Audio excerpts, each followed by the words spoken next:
te hukoveto nama te kahakaveto Yewa otelu yose abate ya la ya se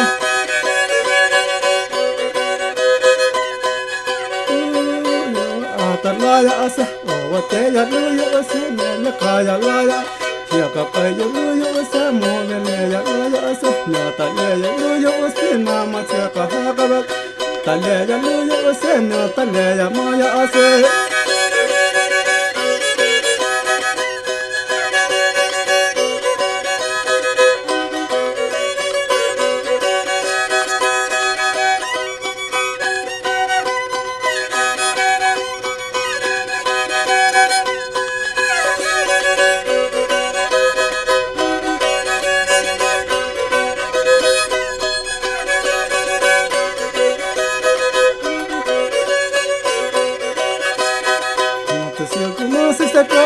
Ya bahoya ho namo tomo huya hutu mosis teka mosis namo vela meta hulle nene leka meta mosis teka mosis teka namo vela meta hulle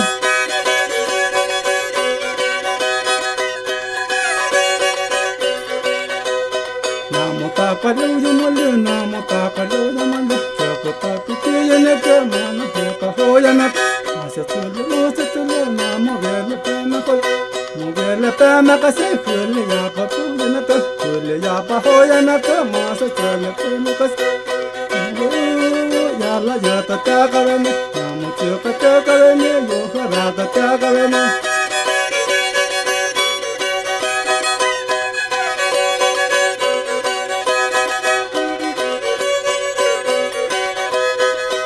ta peti ne ke ma che ko apeta ta na amo vele peta ta se tule lo ya ta ane le ka lo ya ta amo vele lu ya ta awa ta lo ya mo aka ka lu ya ta ma se tule lo ya ma che ko lu ya ta ane ta le lo ya ta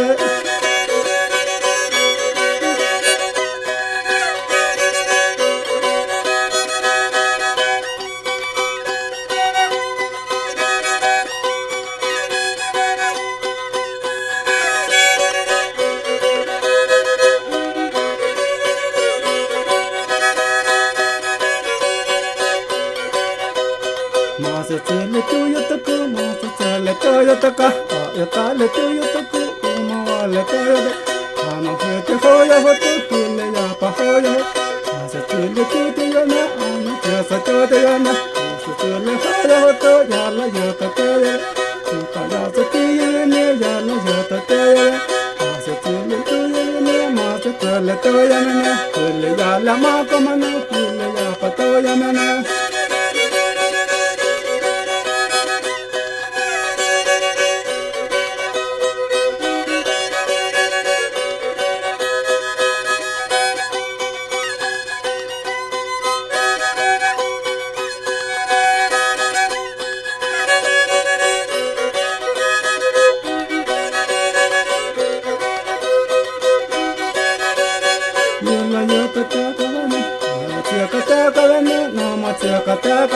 Hola moza tukale masa chale takale hala yo